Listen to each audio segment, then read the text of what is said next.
In the village of Abompe, Nia was known as a beautiful woman, but her beauty was not just in her face. Nia has the ability of manipulate those around her. After marrying Baba Kwame, a kind and elderly farmer, Nia's life seemed perfect.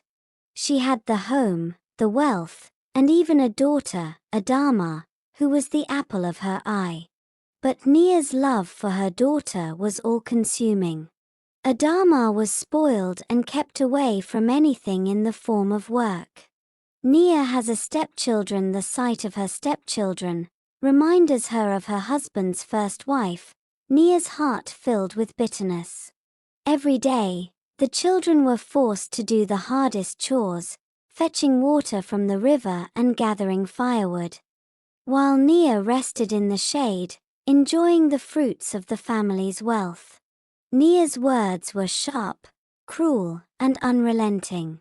"You're nothing but orphans," she would sneer at Aqua. "Remember your place. You have no mother and I will never be your mother." Night after night, Queasy was locked outside, forced to sleep in the barn, while Nia and Baba slept comfortably inside. The cold winds of rejection blew through his heart as much as through his bones.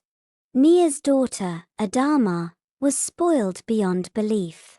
She received the best of everything, while Queasy and Aqua were left to clean and cook, their hearts heavy with the weight of Nia's cruelty. Nia would serve grand feasts to the villagers, flaunting her wealth and status. Meanwhile, her stepchildren ate scraps and were treated as invisible, their hunger never seen by anyone but each other.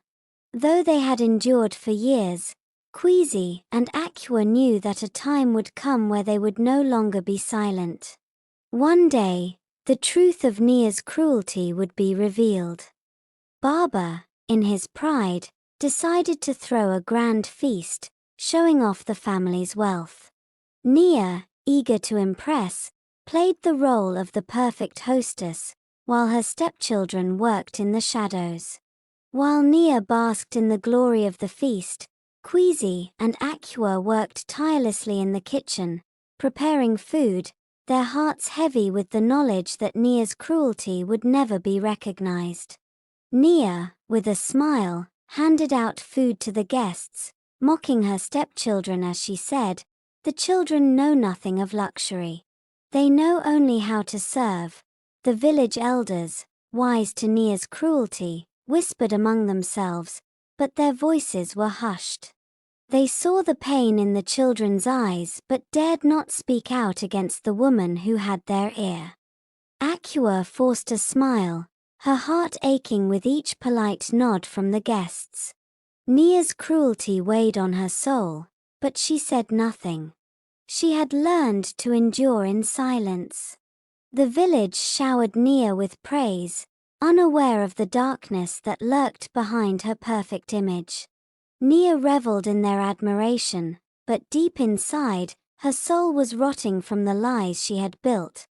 Though they remained silent, the children knew it was only a matter of time. They had endured long enough, and soon, the world would know the truth of Nia's wickedness. The feast ends, but the emptiness remains. Nia's kingdom of lies is built on a foundation of cruelty, and cracks are beginning to show. The children's suffering will not be forgotten. But no amount of wealth could save Adama. The illness took her quickly, and Nia's world crumbled. The only light she had ever known was now gone, leaving her hollow. Nia's grief consumes her, but it's too late. The village no longer sees the woman who once held power. They see only a broken soul, a mother lost in her sorrow. The thieves come, and with them, the final blow. Nia's wealth, her pride, all vanish in an instant. She is left with nothing. For the first time, Nia is on her knees. Her stepchildren, the ones she once scorned, now hold the power. "Please," she begs, "call me Mom, just once," but their hearts are cold. The love she denied them is no longer a possibility. They cannot forgive her for the years of suffering. The realization hits her like a thunderclap. Karma has come for her, and it is worse than she could ever have imagined. The village, once under her spell, now turns its back. They offer no comfort, no pity. Nia's cruelty has left her with nothing. Nia walks alone, a broken woman. Karma has hit harder than she could ever have imagined. And now, she is left to face the consequences of her actions.